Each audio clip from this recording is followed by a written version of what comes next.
ഈ അടുത്ത് പള്ളിയിലെ ഒരു ഉസ്താദ് അദ്ദേഹം ബാങ്ക് കൊടുത്തുകൊണ്ടിരിക്കുന്നതിന്റെ ഇടയിൽ മരണപ്പെട്ട ഒരു കാഴ്ച ഞങ്ങളൊക്കെ കണ്ടിട്ടുണ്ടാവൂലേ?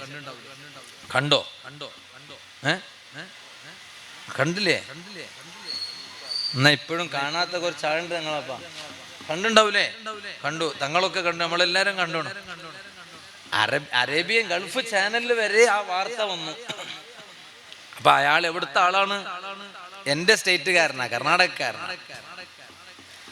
കർണാടക മംഗലാപുരത്തുനിന്ന് കുറെ അങ്ങോട്ട് ചെന്നാൽ ഭട്കൾ, ആ ഭട്കൾ കഴിഞ്ഞ് അവിടെ ഹൊണ്ണാവറ എന്ന സ്ഥലത്ത് അവിടുത്തെ പള്ളിയിലെ മുഅദ്ദിൻ ഉസ്താദാണ് അദ്ദേഹം.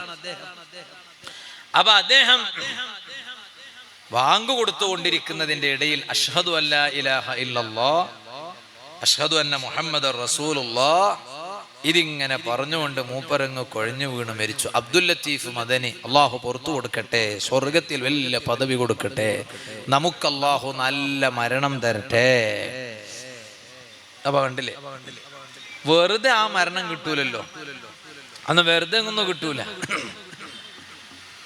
അപ്പോ ഒരു സയ്യിദ് ഉണ്ട്. ഞാൻ ആ സയ്യിദിനെ അങ്ങോട്ട് വിളിച്ചപ്പോ, നമ്മളെ അറിവിൽ നമ്മൾ ആ ഭാഗത്തുള്ളൊരു സയ്യിദ് ഉണ്ട്, പ്രധാനപ്പെട്ട ഒരു സയ്യിദ്. മൂപ്പരെ ഞാൻ ഒരു വിഷയത്തിന് അങ്ങോട്ട് വിളിച്ചപ്പോ മൂപ്പർ പറഞ്ഞു, നൗഫൽ സഖാഫി, ഞാനിപ്പോ അടുത്ത് മരിച്ച അബ്ദുൽ ലത്തീഫ് മദനിന്റെ വീട്ടിലാണ് ഉള്ളത്. ആ വീട്ടിൽ നിന്നൊക്കെ ദുആ ചെയ്തിട്ട് ഞാൻ ഇങ്ങോട്ട് ഇറങ്ങുകയാണ് എന്ന് പറഞ്ഞു. എന്നിട്ട് അപ്പൊ നമ്മളിങ്ങനെ കുറച്ചു നേരം ഫോണില് ആ ഉസ്താദിന്റെ മരണവുമായി ബന്ധപ്പെട്ട് ഇങ്ങനെ സംസാരിക്കുകയാണ്. അപ്പൊ എന്തുകൊണ്ട് മൂപ്പർക്ക് അങ്ങനെ ഒരു മരണം കിട്ടാൻ? പഴയ കാലത്തൊക്കെ അങ്ങനെ ആയിരുന്നല്ലോ, ഒരു നല്ല മരണം സംഭവിച്ചാൽ വേഗം അവരെ വീട്ടിലേക്ക് പോയിട്ട് അയാൾ എന്താ ഒരു പ്രത്യേകത അയാൾക്കുള്ളത് എന്ന് ചോദിച്ചറിയും. ഒരു ചീത്ത മരണമുണ്ടായാലും അങ്ങനെയാണ്, പോയിട്ട് ചോദിച്ചറിയും എന്താ അങ്ങനെ ഒരു മരണ കാരണം ഒക്കെ ചരിത്രത്തിലുള്ളതാണ്. അപ്പൊ ഈ തങ്ങളാപ്പ എന്നോട് പറഞ്ഞു, പിന്നെ തങ്ങന്മാരെന്ന് പറഞ്ഞാൽ അവർക്കൊക്കെ വലിയ മഹത്വമാണല്ലോ അല്ലെ. നമ്മളിപ്പോ കണ്ടില്ല, ഇപ്പൊ ഇവിടെ മഹല്ല് സെക്രട്ടറി ബഹുമാനപ്പെട്ട തങ്ങളാണ്. ഞങ്ങൾ കയറിയപ്പോഴൊക്കെ തന്നെ ആദ്യം ചെയ്തത് തങ്ങളാപ്പാനെ കൈപിടിച്ചു. കാരണം ഞങ്ങളെ ഉസ്താദ് ശൈഖുന സുൽത്താനുൽ ഉലമ പഠിപ്പിച്ച അതാണ്. അഹ്ലു ബൈത്താകുമ്പോ പിന്നെ വേറെ ഒന്നും നോക്കുക, അവർക്കുള്ള മഹത്വം അത് വല്ലാത്തതാണ്. ഇവിടുന്ന് പ്രത്യേകിച്ച് പറയുമ്പോൾ നമുക്ക് ഒരിക്കലും മറക്കാൻ പറ്റൂല ബഹുമാനപ്പെട്ട അവേലത്തെ തങ്ങളുപ്പാപ്പ നവ്വറല്ലാഹു മർഖദ, അല്ലാഹു അവരുടെയൊക്കെ ദറജ വർദ്ധിപ്പിക്കട്ടെ.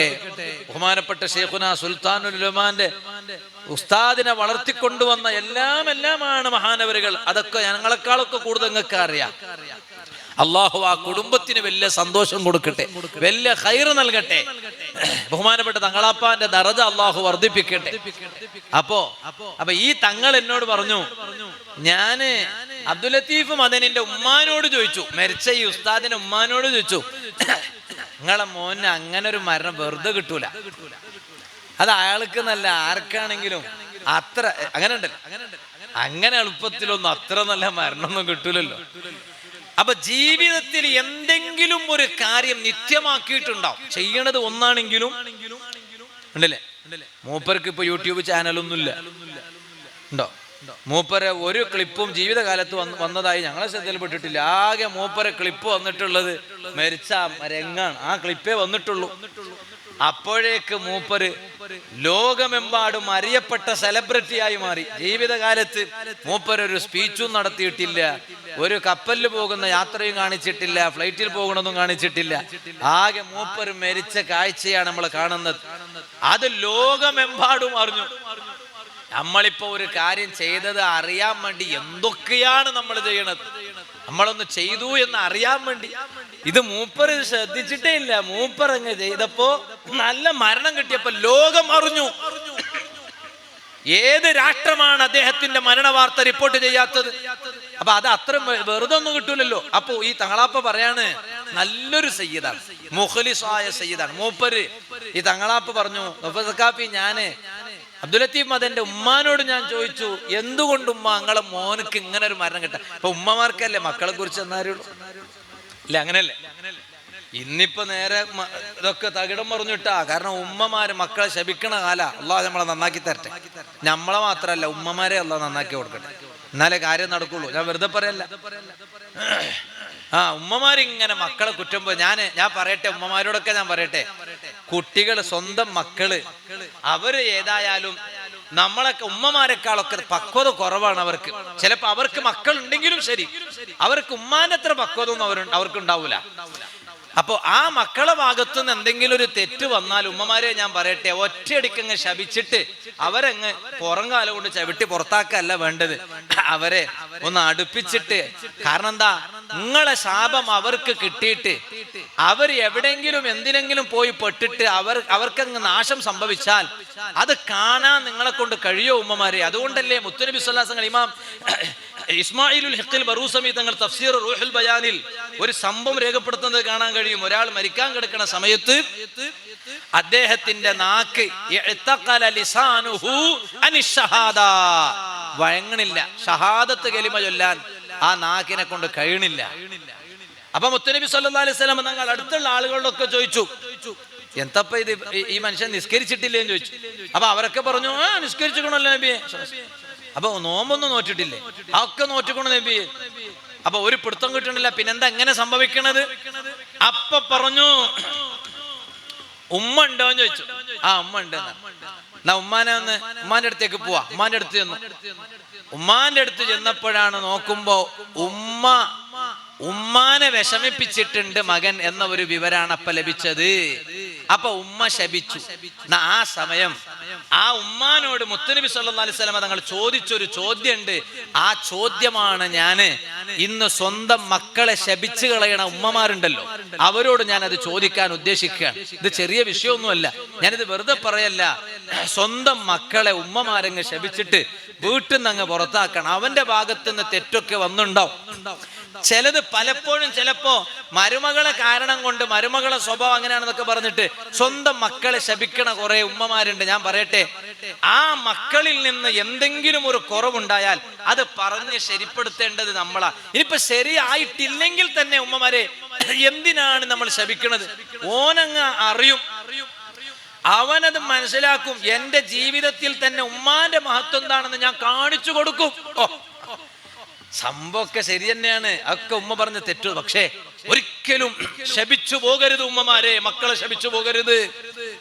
അപ്പോഴാണ് മുത്തുനബി സല്ലല്ലാഹു അലൈഹി വസല്ലം ഈ വിവരം കിട്ടിയപ്പോൾ ആ ഉമ്മാനോടാണ് മുത്തുനബിക്ക് ചോദിക്കാനുണ്ടായത്. സല്ലല്ലാഹു അലൈഹി വസല്ലം ചോദിച്ചു, ഉമ്മാ, നിങ്ങള് മാസങ്ങളോളം ഗർഭം ചുമന്നില്ലേ? അത് ഈ മോനെ ശപിക്കാനായിരുന്നു നിങ്ങൾ ഗർഭം ചുമന്ന്? മാസങ്ങളോളം ഗർഭം ചുമന്നിട്ടല്ലേ ഈ മോനെ നിങ്ങൾ പ്രസവിച്ചത്? അത് നിങ്ങളെ മോനെ ശപിക്കാനായിരുന്നോ ഉമ്മാനാ ചോദ്യം, ലോക നേതാവിന്റെ ചോദ്യം സല്ലല്ലാഹു അലൈഹി വസല്ലം. രണ്ടാമതായി ചോദിക്കുകയാണ്, അല്ല 2 വയസ്സ് വരെ മുലയൂട്ടിയില്ലേ, പാല് കൊടുത്തില്ലേ, അതൊക്കെ കൊടുത്തത് ഈ മോനെ ശപിക്കാനായിരുന്നോ ഉമ്മ? ഈ കോലത്തിൽ മോനെ ആക്കണമെങ്കിൽ അന്ന് തന്നെ തീരുമാനിച്ചാൽ മതിയായിരുന്നല്ലോ, ഇങ്ങനൊന്നും ശ്രദ്ധിക്കാതെ എന്ന് ചോദ്യമാണ്. ലോക നേതാവായ അഷ്റഫുൽ ഖൽഖ് മുഹമ്മദുർ റസൂലുള്ളാഹി, ഒരാ നബി മുഹമ്മദുർ റസൂലുള്ളാഹി അഷ്റഫുൽ ഖൽഖ് സ്വല്ലല്ലാഹു അലൈഹി വസല്ലം തങ്ങൾ ആ ഉമ്മാനോട് ചോദിച്ച ചോദ്യം എത്ര നല്ല പ്രസക്തിയുള്ള ചോദ്യമാണ്. ഈ സദസ്സിലുള്ള ഉമ്മമാർ ആ ചോദ്യം ഉൾക്കൊള്ളണം, ആ മഹത്വം ഉൾക്കൊള്ളണം. ഓ ഉമ്മമാരെ, മാസങ്ങളോളം ഗർഭം ചുമന്നത് മക്കളെ ശപിക്കാനായിട്ടാണോ? 2 വയസ്സ് വരെ മുലയൂട്ടിയില്ലേ, പാല് കുടിപ്പിച്ചില്ലേ, അത് മക്കളെ ശപിക്കാനാണോ? അത് ചിന്തിച്ചാൽ മക്കളെ ശപിക്കാൻ ഒരുമ്മാക്കും കഴിയില്ല കേട്ടോ. തങ്ങളാപ്പ പറഞ്ഞു, ഞാൻ ഈ ഉസ്താദിന്റെ ഉമ്മാനോട് ചോദിച്ചു, അല്ല ഉമ്മ, നിങ്ങളെ മകന് ഇത്രയും നല്ല മരണം കിട്ടാനുണ്ടായ കാരണം എന്താണ്? ഉമ്മയായ നിങ്ങൾക്കറിയാതിരിക്കൂലല്ലോ. ഉമ്മാന്റെ മറുപടിയാണ് ഈ സയ്യിദിനോട്, തങ്ങളെ, എന്റെ മോനെ കുറിച്ച് എനിക്ക് വേറെ ഒന്നും അറിയില്ല. പക്ഷെ 2 സ്വഭാവം അവന്റെ ജീവിതത്തിൽ അവൻ പതിവാക്കിയിരുന്നു. അത് ഞാൻ കണ്ടതാണ്.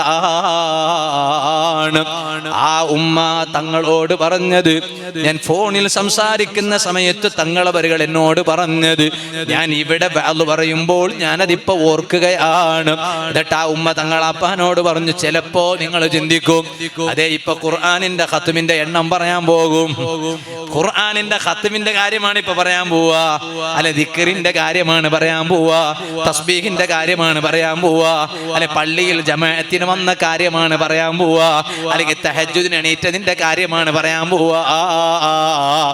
അല്ല അല്ല, ഖൽബുമായി ബന്ധപ്പെട്ട വിഷയമാണ്.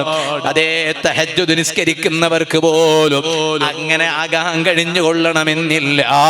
സുബ്ഹി ജമാഅത്തിന് തന്നെ പള്ളിയിൽ വരുന്നവർക്ക് പോലും അങ്ങനെ ആകാൻ കഴിഞ്ഞുകൊള്ളണമെന്നില്ല. ഖുർആൻ ഖത്മുകൾ ധാരാളം ഓതി തീർക്കുന്നവർക്ക് പോലും അങ്ങനെ ആകാൻ കഴിഞ്ഞുകൊള്ളണമെന്നില്ല. കാരണം യൗമ ലാ യൻഫഉ മാലും വലാ ബനൂൻ ഇല്ലാ മൻ അത്തല്ലാഹ ബിഖൽബിൻ സലീം. അതേ അല്ലാഹുവിന്റെ അരികിലെത്തുന്ന സമയത്ത് സമ്പത്തും മക്കളും തീരെ ഉപകാരത്തിന് വരാത്തൊരു നാള്. സമ്പത്ത് അങ്ങനെയാണെങ്കിൽ ഉപകാരത്തിന് വരൂല, മക്കളും ഇതുപോലെയാണെങ്കിൽ ഉപകാരത്തിന് വരൂല. ആ നാളിൽ അല്ലാഹുവിന്റെ അരികിൽ രക്ഷപ്പെടുന്നത് ആരാണ്? ഖുർആനിൽ അല്ലാഹ് പറഞ്ഞില്ല, ഇല്ലാ മൻ അത്തല്ലാഹ ബിഖൽബിൻ സലീം. രക്ഷപ്പെട്ട ഹൃദയമാണ് കേട്ടോ, സലീമായ ഖൽബാണ് കേട്ടോ, അതേ നല്ല മനസ്സാണ് കേട്ടോ, നല്ല മനസ്സാണ്, നല്ല മനസ്സ്. ആ നല്ല മനസ്സുണ്ടെങ്കിൽ കുറെ നല്ലത് ചെയ്യാൻ തോന്നും, കുറെ ആളുകൾക്ക് നല്ലത് ചെയ്യാൻ നമുക്ക് തോന്നും. ഞങ്ങളിപ്പോ ഓർക്കാണ്, ഇപ്പൊ ഞങ്ങളൊക്കെ ഇപ്പൊ സഖാഫികളാണല്ലോ. ഇപ്പൊ ഞങ്ങളൊക്കെ നമ്മളെ ഉസ്താദ്മാരൊക്കെ ഇവിടെ ഉണ്ട്. അല്ലാഹു ഞങ്ങൾക്കൊക്കെ വലിയ ബർക്കത്തായിട്ട്. ഞങ്ങളിപ്പോ ജീവിതത്തിൽ അല്ലാഹു ഞങ്ങൾക്ക് തന്ന ഏറ്റവും വലിയൊരു ഭാഗ്യം എന്താന്ന് പറഞ്ഞാൽ നമ്മളൊരു സഖാഫിയായി. അങ്ങനെയാണ്. ഇനിയിപ്പോ സഖാഫി അല്ലെങ്കിൽ തന്നെ നമ്മൾ ഉസ്താദിന്റെ ആളുകളായി എന്നത് നമുക്ക് വലിയ സന്തോഷമാണ്. ഉസ്താദിന്റെ മനസ്സെന്താണ്? സുൽത്താനുലമാന്റെ മനസ്സ് സുബ്ഹാനല്ലാഹ്. ഞങ്ങളിപ്പോ ഓർക്കാണ്,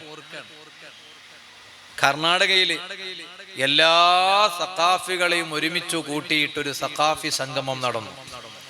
ഉസ്താദ് അവിടെ വന്നു. അപ്പൊ ഇങ്ങനെ ക്ലാസ് ഉസ്താദ് ഇങ്ങനെ സംസാരിക്കുമ്പോ ഇങ്ങനെ ഓരോ കാര്യങ്ങൾ ഇങ്ങനെ പറയുമ്പോ അപ്പൊ നമ്മളിങ്ങനെ മുന്നിലൊന്ന് പോയിരിക്കുമല്ലോ. ഉസ്താദ് വരുമ്പോ മുന്നിലിരിക്കും. കാരണം എന്താ? ഒന്ന് കണ്ടോട്ടെ എന്ന് പറഞ്ഞു. ഒന്ന് ഉസ്താദ്, നമ്മൾ ഉസ്താദിനെ അങ്ങോട്ട് കാണൽ മാത്രല്ല, ഉസ്താദ് ഒന്ന് നമ്മൾ ഇങ്ങോട്ടൊന്ന് കാണണം. അപ്പോഴും വലിയൊരു അങ്ങനെയാണല്ലോ. നമ്മൾ എവിടെയെങ്കിലും ഇരുന്നിട്ട് പോയാൽ പിന്നെ ഉസ്താദിന് ചിലപ്പോ അങ്ങനെയാണല്ലോ. അപ്പൊ അങ്ങനെയാണ് നമ്മൾ വന്നതൊന്നും അറിഞ്ഞോണമെന്നില്ല. അപ്പൊ നമ്മളിങ്ങനെ എവിടെ ആണെങ്കിൽ തന്നെ എന്നിങ്ങനെ ഒന്ന് കണ്ടോട്ടെ. അപ്പൊ നമ്മൾ ഉസ്താദ് വരുന്നിടത്ത് നമ്മൾ മുന്നിലിരിക്കും.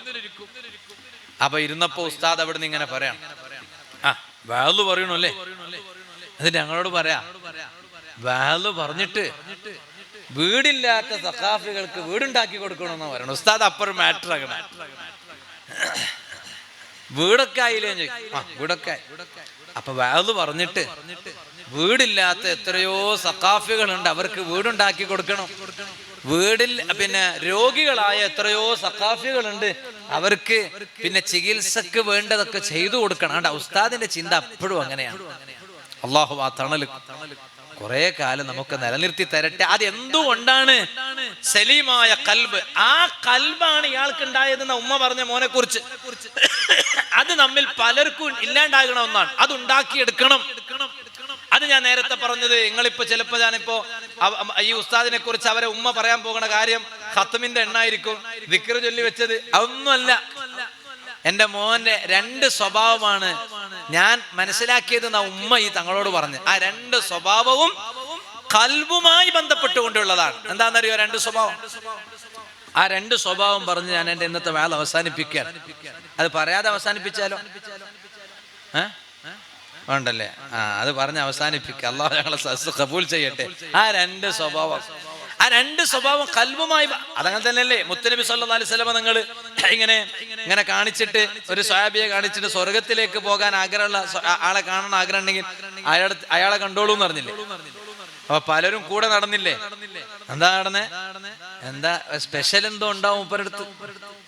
സ്പെഷ്യൽ എന്ന് പറഞ്ഞാൽ ഭയങ്കരാണല്ലോ. അതിനാണ് ഇപ്പൊ എന്തിനും പോയാലും സ്പെഷ്യൽ വേണമെന്നാ ചോദിക്കാം. പമ്പിലെത്തിയാലും സ്പെഷ്യൽ വേണമെന്നാ ചോദിക്കാം. അവിൽ മിൽക്കിന്റെ കടയിൽ എത്തിയാലും സ്പെഷ്യൽ ആണോ എന്നാ ചോദിക്കാം. അപ്പൊ വലിയ സ്പെഷ്യലാണ്. അപ്പൊ എന്തെങ്കിലും ഒരു സ്പെഷ്യൽ എല്ലാരും ചെയ്താൽ വലിയ സ്പെഷ്യാലിറ്റി ഉണ്ടാവില്ല. ഇനി എന്തെങ്കിലും ഒരു സ്പെഷ്യൽ ഉണ്ടാകണം. അപ്പൊ ചോദിച്ചു എന്താണ്? കൂടെ കുറെ നടന്നു, ഒന്നുമില്ല. ആ സഹാബി പറഞ്ഞെന്താ? ഞാൻ എന്റെ കൽബ് കൊണ്ട് ഒരാളെ വെറുത്തിട്ടില്ല, അത് മാത്രമേ ഉള്ളൂ. വേറെന്താ? വേറെ നിങ്ങളൊക്കെ ചെയ്യണത് തന്നെയാണ്. വേണ്ട, അതുണ്ടാക്കിയെടുക്കണം. അതത്രയും എളുപ്പമല്ല.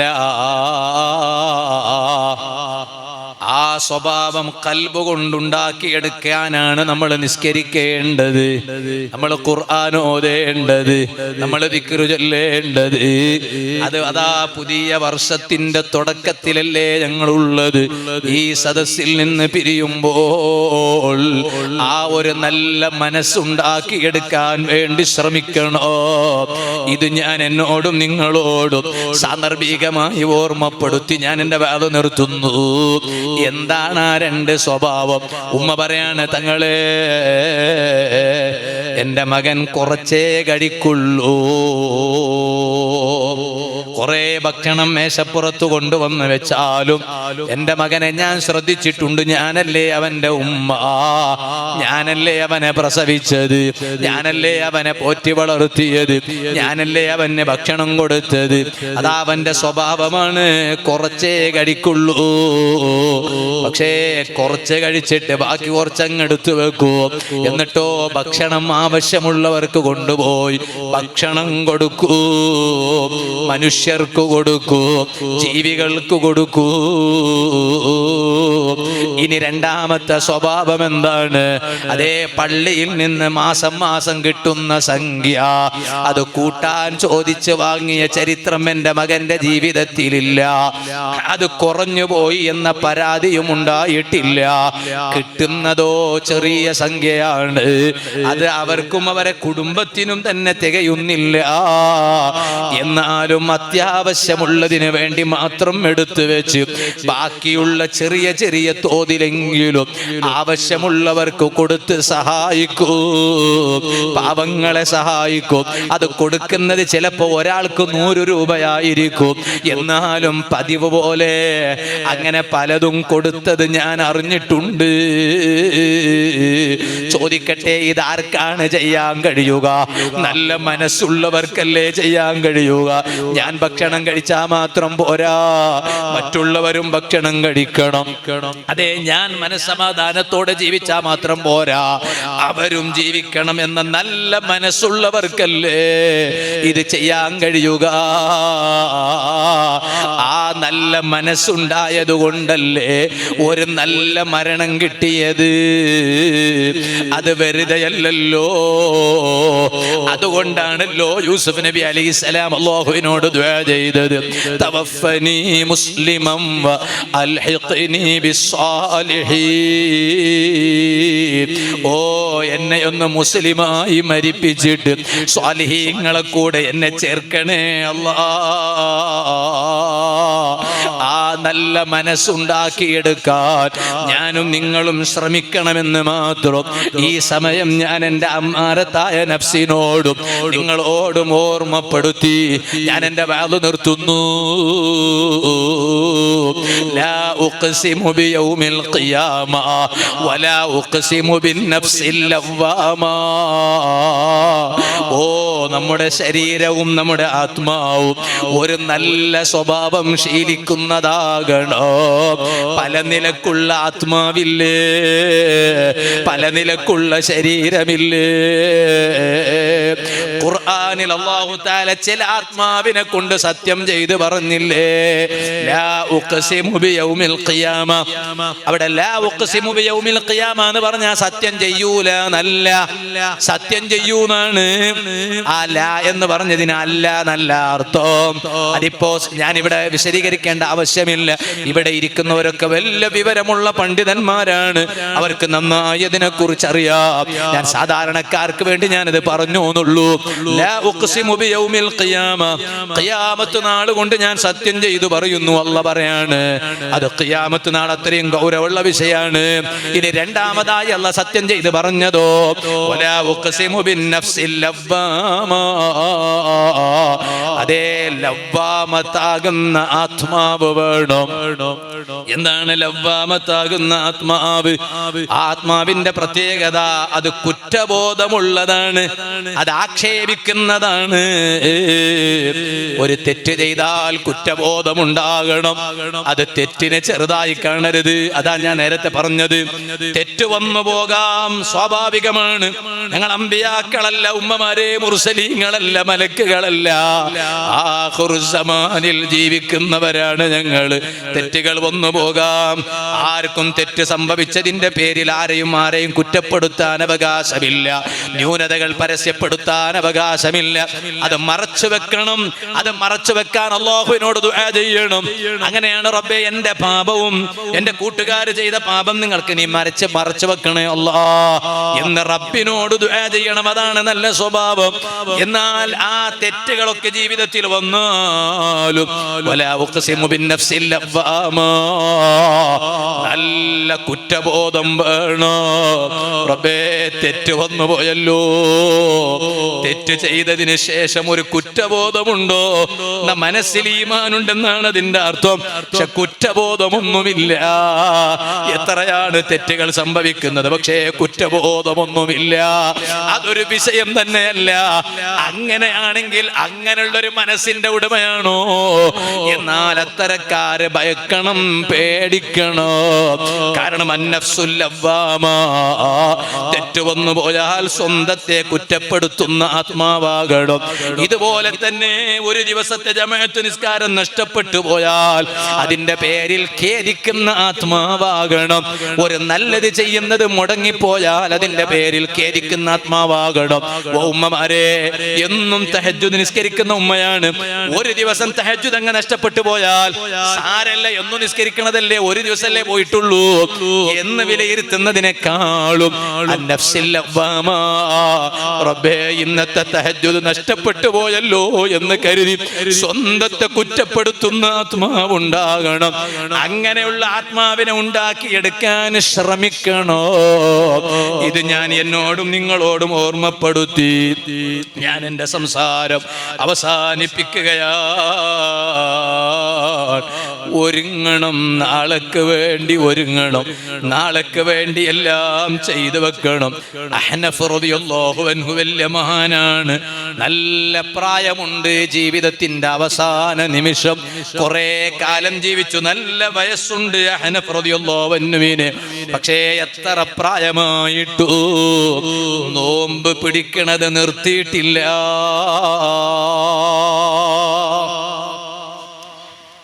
ഞാൻ മാസങ്ങൾക്ക് മുമ്പ് ലക്ഷദ്വീപിൽ വാദിന് ചെന്നു.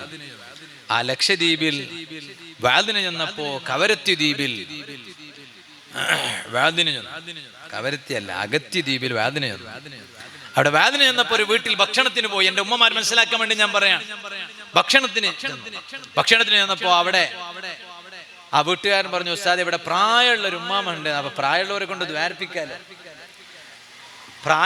ദ്വാർപ്പിക്കാലോ, അവരെ ദുആക്ക് ഇജാബത്തുണ്ട്. കാരണം അവർ അള്ളാഹിനോട് ചോദിച്ചാൽ അവർക്ക് അള്ളാഹ് കൊടുക്കാതിരുന്ന അള്ളാഹ്ക്ക് തന്നെ ഒരു ഹയാ എന്ന് അങ്ങനെയാണ് പറയാ. അതിനെന്താ പ്രയോഗം നടത്താന്ന് എനിക്കറിയില്ല. അങ്ങനെ പറയാം, അള്ളാഹ്ക്ക് തന്നെ കൊടുക്കാതിരുന്നാല് ഉണ്ട്. ചില ആളുകൾ നമ്മോട് ചോദിച്ചാൽ അങ്ങനെയാണല്ലോ. ചില ആളുകൾ ചോദിച്ചാൽ കൊടുക്കാതിരുന്ന നമുക്ക് സന്തോഷം ഉണ്ടാവുള്ളൂ, അങ്ങോട്ട് കൊടുത്തില്ലെങ്കിൽ അങ്ങനെ ഉണ്ടാവും. അപ്പോ പ്രായമുള്ളവരെ കൊണ്ട് ദ്വാരിപ്പിക്കുക അങ്ങനെയാണ്. അത് അള്ളാഹ് ഉത്തരം തരും. കാരണം അവര് ചോദിച്ചാൽ അള്ളാഹിന്റെ അടുത്ത് അവർക്ക് വലിയ ബഹുമാനാണ്. അതുകൊണ്ടാണ് 80 വയസ്സുള്ളവരുണ്ടോ ഈ കൂട്ടത്തിൽ? ആരെങ്കിലും 80 വയസ്സായവരുണ്ടോ? ഇല്ല, 90 ആയിട്ടുള്ളൂ, 80 ആയിട്ടില്ല എന്നാ പറയാ. ആയിക്കോട്ടെ, 80 വയസ്സായാൽ അള്ളാഹ് എല്ലാം പുറത്തു കൊടുക്കുന്ന അതിന്റെ അർത്ഥം. അങ്ങനെ കുറെ അള്ളാഹ് നമുക്ക് കുറെ കാലം ജീവിക്കാൻ ഭാഗ്യം തരട്ടെ. അപ്പൊ ആ വീട്ടിൽ ഉമ്മാമാനെ കൊണ്ട് ദ്വാരിപ്പിക്കാലോ, പ്രായമുള്ള. അപ്പൊ എനിക്കുണ്ടായിരുന്നു 96 വയസ്സ് വരെ ജീവിച്ച വല്യമ്മ ഉണ്ടായിരുന്നു. അള്ളാഹ് മരിച്ചുപോയി, അള്ളാഹ് പുറത്തു കൊടുക്കട്ടെ. നമ്മളെ ഉമ്മമാർക്ക് വല്യമ്മമാർക്കൊക്കെ വല്യപ്പമാർക്കൊക്കെ അള്ളാഹ് പുറത്തു കൊടുക്കട്ടെ. അപ്പൊ ഞാൻ ചോദിച്ചു എത്രയാണ് വയസ്സെന്ന് ചോദിച്ചു. 102 വയസ്സാണ് ഉമ്മമാരെ, 102 വയസ്സാണ്.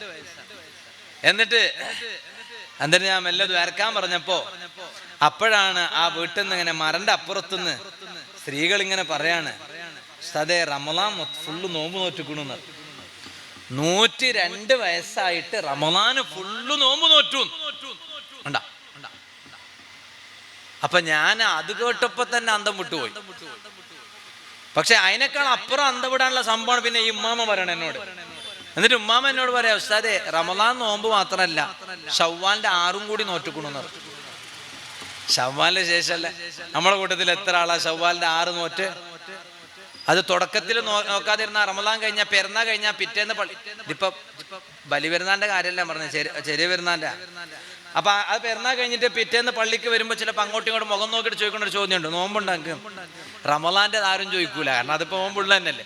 ഈ ശവ്വാലിന്റെ നോമ്പാകുമ്പോ ചോദിക്കും അങ്ങോട്ടും ഇങ്ങോട്ടും നോമ്പുണ്ടോ. അടുത്ത വീട്ടുകാരാണ്, അയൽവാസികളാണ്, സ്ത്രീകൾ അങ്ങോട്ടും ഇങ്ങോട്ട് ചോദിക്കും. ആയിഷ ഫാത്തിമ അങ്ങോട്ടും ഇങ്ങോട്ട് ചോദിക്കും, നോമ്പുണ്ടാക്കും ചോദിക്കും. ഉണ്ട്. പിന്നെ നോമ്പും കാലം അനുഷ്ഠിച്ചില്ലെങ്കിൽ പിന്നെ പറയും, നോമ്പ് അനുഷ്ഠിക്കാത്തവൻ പറയും. എന്താ പറയും? ഇപ്പൊ ഉസ്താദ് പറഞ്ഞേക്കണോ എന്താ, അത് ശവ്വാൽ അവസാനിക്കണ മുമ്പ് എപ്പോഴെങ്കിലും നോറ്റാ മതി എന്നാ ഇപ്പൊ പറഞ്ഞേക്കണെന്ന് പറഞ്ഞു. അത് അവസാനിക്കണേ ഉള്ളൂ, നോമ്പ് നോക്കണ്ടാവൂല. പക്ഷെ ഈ ഉമ്മാമ വല്യമ്മ 102 വയസ്സുണ്ടായിട്ട് ആ വല്യമ്മ എന്നോട് ഇങ്ങോട്ട് പറയാണ്, ഉസ്താദേ റമളാൻ നോമ്പ് മാത്രല്ല പിന്നെ ശവ്വാലിൽ 6 നോമ്പ് നോറ്റിക്കണെന്ന്. 102 വയസ്സാണ്. ആ നല്ലവരെല്ലാവരും കഴിഞ്ഞു പോകുമ്പോൾ നമ്മൾ ഭയക്കണം. അതാണ് അവലം യറൗ അന്നാ നഅതിൽ അർള നൻഖുസുഹാ മിൻ അത്റാഫിഹാ. ഉമ്മമാരെ ഖുർആൻ പറഞ്ഞില്ലേ, അല്ല പറഞ്ഞില്ലേ, ഞാനതാ ഭൂമിയെ ചുരുക്കുമെന്നാണ് അല്ല പറഞ്ഞത്. എന്താണ് ഈ ഭൂമിയെ ചുരുക്കുമെന്ന് പറഞ്ഞാൽ, പഴയ കാന്തപുരമല്ല ഇന്നത്തെ കാന്തപുരം, പഴയ താമരശ്ശേരിയല്ല ഇന്നത്തെ താമരശ്ശേരി, പഴയ കോഴിക്കോട് ജില്ലയല്ല ഇന്നത്തെ കോഴിക്കോട് ജില്ല, പഴയ വയനാടല്ല ഇന്നത്തെ വയനാട്, പഴയ വൈത്തിരിയല്ല ഇന്നത്തെ വൈത്തിരി, എല്ലാം പുരോഗമിച്ചു കഴിഞ്ഞു. പക്ഷേ അല്ല പറയാണ്, ഞാൻ ഭൂമിയെ ചുരുക്കും കേട്ടോ. അതിന്റെ അർത്ഥം അതേ ഭൂമിയുടെ വിശാലത കുറയൂന്നല്ല, അതേ നല്ല നല്ല റോഡ് ഉണ്ടാവൂല എന്നല്ല. ഇപ്പൊ മംഗലാപുരത്ത് നിന്ന് എത്ര നല്ല ഹൈവേയാണ്, സുബ്ഹാനല്ലാഹ്, തിരുവനന്തപുരം വരെ. പക്ഷേ ഞാൻ പറയട്ടെ, അപ്പറഞ്ഞതിന്റെ അർത്ഥം എന്താണ്? ഭൂമിയെ ഞങ്ങൾ ചുരുക്കുമെന്നല്ല പറഞ്ഞതിന്റെ അർത്ഥം എന്താണ്? ഭൂമിയുടെ ബറക്കത്ത് ഇങ്ങനെ ചുരുങ്ങി ചുരുങ്ങി പോകും. എങ്ങനെയാണ് ഭൂമിയുടെ ബറക്കത്ത് ചുരുങ്ങുന്നത്? ഒന്ന് അലിമീങ്ങൾ വിട പറയലുകൊണ്ടാണ്. വഅഹ്ലിൽ ഖൈരി വസ്സലാ, നല്ലത് കുറെ ചെയ്ത് ജീവിച്ച പഴയ ആളുകൾ എവിടെ? പഴയ ആളുകളെ കാണുന്നില്ല, പഴയ ഉമ്മാമ്മമാരെ കാണുന്നില്ല, പഴയ ഉപ്പാപ്പമാരെ കാണുന്നില്ല.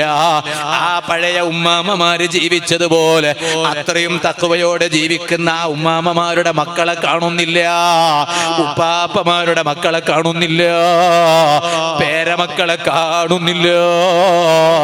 അവരെല്ലാം പോയി കഴിഞ്ഞാൽ ഭൂമിയിലെ ബറക്കത്ത് ഇങ്ങനെ കുറഞ്ഞു കുറഞ്ഞു വരൂന്ന് ഖുർആനിൽ അല്ലാഹ് പറഞ്ഞതാണ്.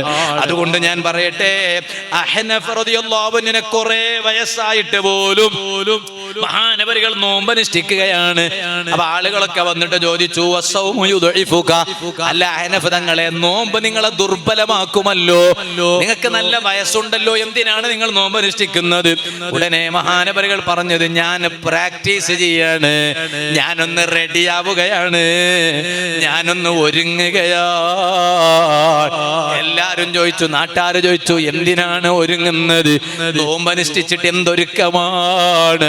അഹ്നഫ് തങ്ങൾ പറഞ്ഞ മറുപടി, ലിസഫരിൻ ത്വവീൽ, ലിസഫരിൻ ത്വവീൽ, ലിസഫരിൻ ത്വവീൽ. ഒരു ദീർഘമായ യാത്രയില്ലേ, അത് ലണ്ടനിലേക്കുള്ള യാത്രയല്ല, ന്യൂയോർക്കിലേക്കുള്ള യാത്രയല്ല, യൂറോപ്യൻ നാടുകളിലേക്കുള്ള യാത്രയല്ല. സാധുവായ ഞാൻ ലണ്ടനിലേക്ക് യാത്ര ചെയ്യുമ്പോൾ അവിടെ കർണാടക കൂട്ടായ്മ വാദിന് ക്ഷണിച്ചപ്പോൾ ഞാൻ അവിടെ പോയതാണ്. ഏകദേശം 15 മണിക്കൂറോളം സമയം അതാ ഫ്ലൈറ്റുകൾ മാറി യാത്ര ചെയ്താലേ അവിടെ എത്തുകയുള്ളൂ. എന്നാൽ അതാണോ ദീർഘയാത്ര? അല്ല. അതിനേക്കാൾ വലിയ യാത്രയാണോ? അല്ല. ഇവിടെയുള്ള യാത്രകളൊന്നുമല്ല, അത്രയും ദൈർഘ്യമുള്ള യാത്രയാണ് ഈ ദുനിയാവിൽ നിന്ന് വിട പറയുമ്പോൾ ഉള്ളൊരു യാത്ര. ആ യാത്രയുടെ ഫൈനൽ ഡെസ്റ്റിനേഷൻ എവിടെയാണ്? അൽ ജന്നത്തു അമിന്നാർ.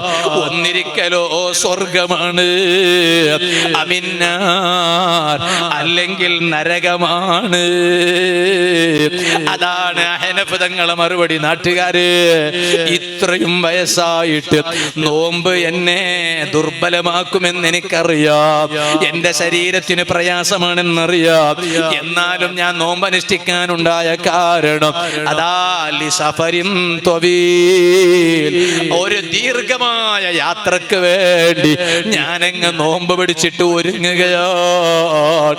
അതുകൊണ്ട് സൽക്കർമ്മങ്ങൾ ധാരാളം ചെയ്ത് അദീർഘമായ യാത്രക്ക് വേണ്ടി ഒരുങ്ങിക്കോ. വണ്ടി റെഡിയാ. ഇനി പുതിയ വാഹനം ഷോറൂമിൽ നിന്ന് ഇറങ്ങാനുണ്ടെന്ന്. ഷോറൂമിൽ നിന്ന് വാഹനം ഇറക്കിയവരെ പ്രതീക്ഷിക്കേണ്ടതില്ല. വണ്ടി അതാ റെഡിയാണ്. ഇനി കയറി പോകാനുള്ളൂ.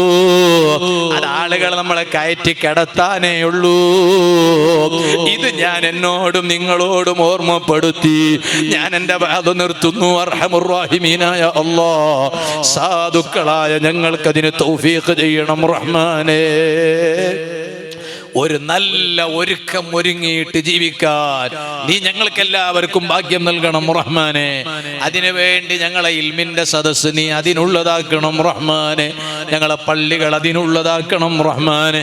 ആ പള്ളിക്ക് വേണ്ടി സഹായിച്ചതെല്ലാം ആ ദീർഘമായ യാത്രക്ക് ഉപകരിക്കുന്ന വിഭവങ്ങളാക്കി നീ ഞങ്ങളിൽ നിന്ന് ഖബൂൽ ചെയ്യണം റഹ്മാനെ